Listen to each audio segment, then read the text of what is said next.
argument prevailed, and I got back my 5 days' pay.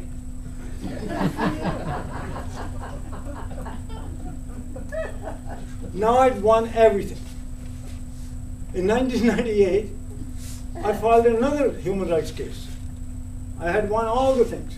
And this case now was that ever since I raised these issues of equity or safety and so on, the department has been retaliating against me. That matter was decided only a few months ago, earlier this year, and I won that too. So when I won all these things, and the department did not succeed in firing me, usually what happens is they have to have 3 strikes against you in a succession within the last 2 years. And every time they build it up to, try to build it up to 3, I poked holes in it and I won, so they went to square one again. So now they were having serious problem. How do we get rid of him? And by this time, I had made a decision with my wife. I said, if I get fired, how much money can I lose?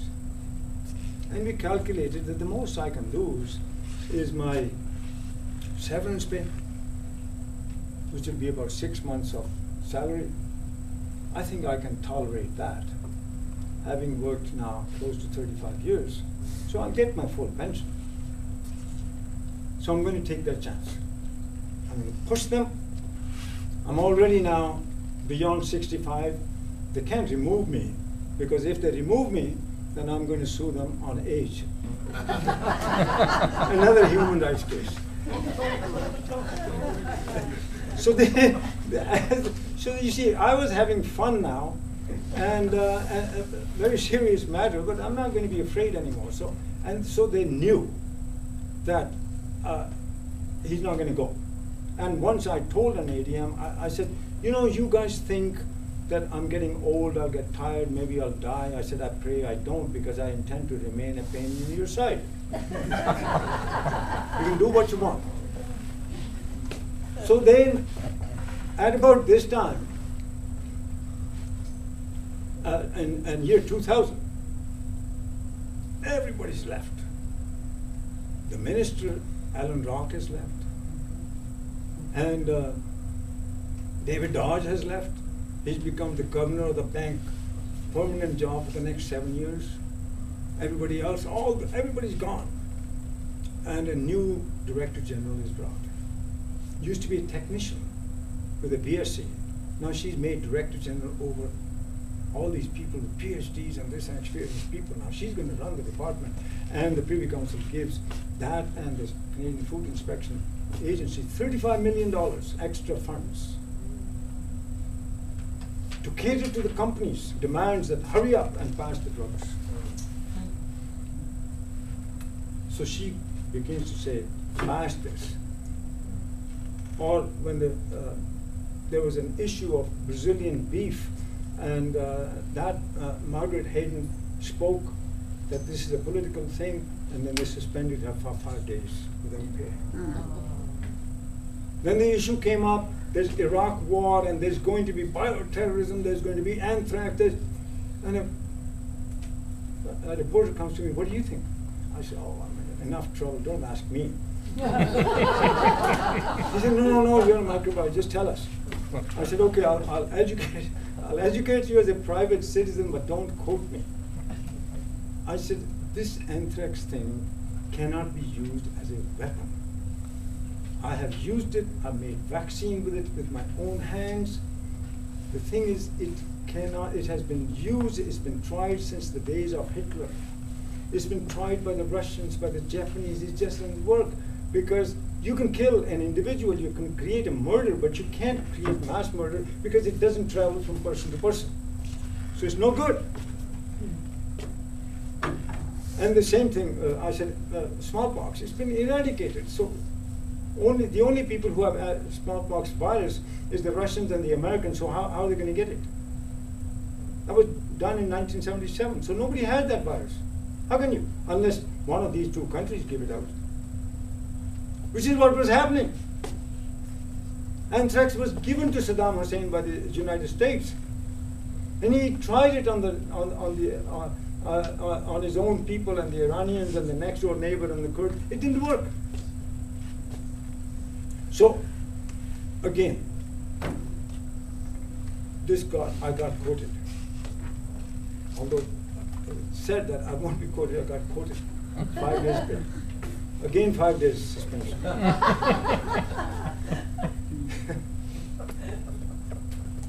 Both the cases went all the way to the Supreme Court. And the Supreme Court refused to hear them. And the Supreme Court said, no, it's a convention. The Supreme Court, you can't just go to the Supreme Court, you have to apply for leave to appear. If the Supreme Court says no, they don't have to give you a reason. This is the stupid part of the law. Every authority must have to give reason for not providing justice, because it was the Supreme Court that devised the Fraser test. And if everybody is questioning that, the Supreme Court, it's their duty to say when you can blow the whistle and when you cannot. So the matter, I can tolerate 5 days pay, Margaret Hayden can do that, but the fact is, injustice has been done to the Canadian law by the Supreme Court of Canada. It must be their duty to explain for the test that they devised. So that sits there. The motion, Senate motion sits in the motion in the Senate, and a war breaks out between Martin and Chrétien. Each one says he'd be a better prime minister. They were both equally incompetent by this time.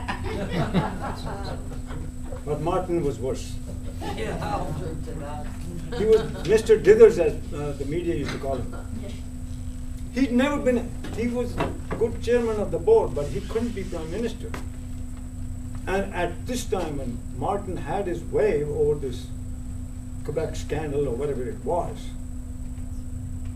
if that was honest thing to do, then at least, then honesty should have prevailed. But all that happened was remove one, and then the other team comes in, it's our turn now. That's when the decision gets made. Behind the scenes, we had written our last letter to Chrétien, that now mad cow disease has broken out in Canada. Canadian health, Canadian industry, Canadian agriculture, Canadian beef industry, everything is in trouble. Our jobs are in trouble. Do something. Ban the feeding of any animals to any food-producing animals. This breaks out. Now I'm being told directly, pass this drug because the US has passed it. And we are not doing that. So behind the scene, the decision gets made. Fire them anyway. It's summertime, and election is about to be called, and hurry up. It was in haste. In that haste, the three of us, at that time we were 4 left. 2 of us actually became turncoats. They joined the other side. They received a little promotion. They went to the other side. Now we were 4. Margaret Hayden, white woman from Alberta. Gerard Lambert, francophone Canadian from Quebec. Chris Basude from Uganda, the blackest man you could see, and me. Chris was the youngest. He had a heart attack, massive, died.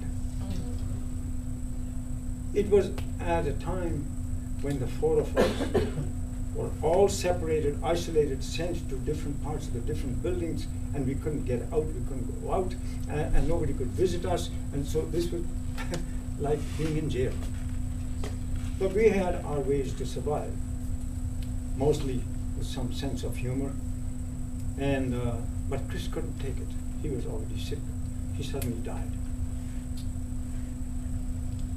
And at this time, this was devastating. to the three of us because we were friends.